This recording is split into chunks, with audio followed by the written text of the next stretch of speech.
நம்முடைய அரசு நடவடிக்கை எடுத்துக்கொண்டு வருகிறது. குறிப்பா சொல்ல வேண்டும், சேரப்பட்டு சிறப்பு பொருளாதார மண்டலம் அமைப்பதற்காக எடுக்கப்பட்ட 705 ஏக்கர் நிலம் மீண்டும் நம்முடைய அரசுக்கு கொடுக்கப்பட்ட மத்திய அரசால் அதில் பல புதிய தொழிற்சாலை கொண்டு வருவதற்கு நடவடிக்கை அரசு எடுத்தது. இப்போ இன்னும் நிறைய தொழிற்சாலை வருவதன் மூலமாக நம்ம இளைஞர்களுக்கு வேலை வாய்ப்பு கொடுக்கப்படும். அதே சமயத்தில் ஏற்றுமதிக்கு எந்தெந்த பொருட்கள் வாயிலாக நமக்கு அந்த ஏற்றுமதி சிறப்பாக நடைபெறக்கூடிய ஒரு வாய்ப்பு இருக்கின்றது என்பதை அறிந்து அதற்கான தொழிற்சாலை வருவது என்பதும் மிகுந்த வரவேற்கத்தக்க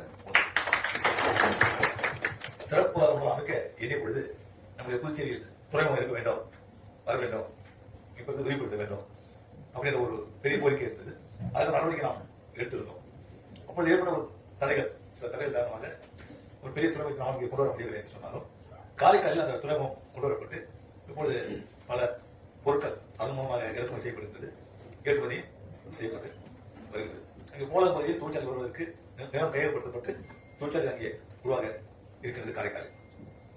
குறிப்பாக நம்முடைய புதுச்சேரியில் என்னென்ன பொருட்கள், எந்தெந்த வகையான பொருட்கள் இங்கே உற்பத்தி செய்யப்படுகிறதோ, தயாரிக்கப்படுகிறதோ, எது ஏற்றுமதிக்கு உதவாக இருக்கிறதோ, ஆனால் இங்கே நமக்கு நிறைய தெரியவில்லை. ஆனால் நிறைய பொருட்கள்